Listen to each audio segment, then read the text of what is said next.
Yahoo! Hello, hello, hello mga masters. Alip po kayo at samahan nyo akong grocery muna ako dito. Wala akong lulutuin. At syempre kami lang na lang dalawa ng daddy ko sa bahay. So hindi ko pa alam kung ano yung aking lulutuin o i-prepare. Kasi dinner lang man yung aming ang piniprepare ko for na linuluto ko. Kasi breakfast namin is light. Medyo nakaprepare naman yung breakfast namin. And then yung lunch namin ay kasi palagi kami nasa work. So sa labas po kami kumakain kasi wala na akong time mag-prepare. And then dinner lang naman talaga yung aking inaabalahan pag uwi namin from work ay magpe-prepare din ako ng dinner namin. So ngayon po ay naghahanap po ako ng kung ano po yung pwede.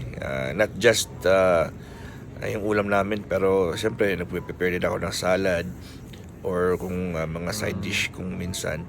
Kasi yung daddy ko po ay ayaw niyang kumain ng isang menu lang. Gusto niya yung tatlo. Ako.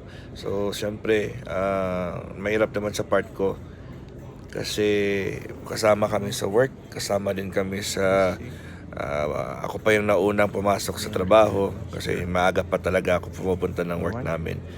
So first patient namin is at 8:30 pero pumapasok na ako sa work mga before 7. Minsan 6:45 or 7:15 nandun na ako kasi ako po yung opening and closing. Ako nagmamanage ng aming clinic. And then pagdating niya sa clinic ay ready na yung mga pasyente or kung sinong scheduled for that day kasi 1 hour per patient kami.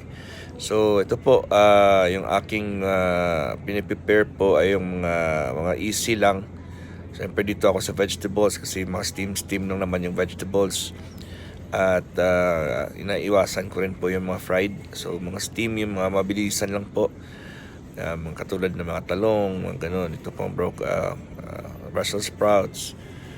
Ayan, at syempre si G po ay binibilan ko rin po dito. Dito rin po ako sa sa the same store din ako bumibili. Ayan po, tingnan mo mga celery po nila dito. Super fresh talaga. Ito dandelion, favorite po yan ni G. Yung mga cabbage.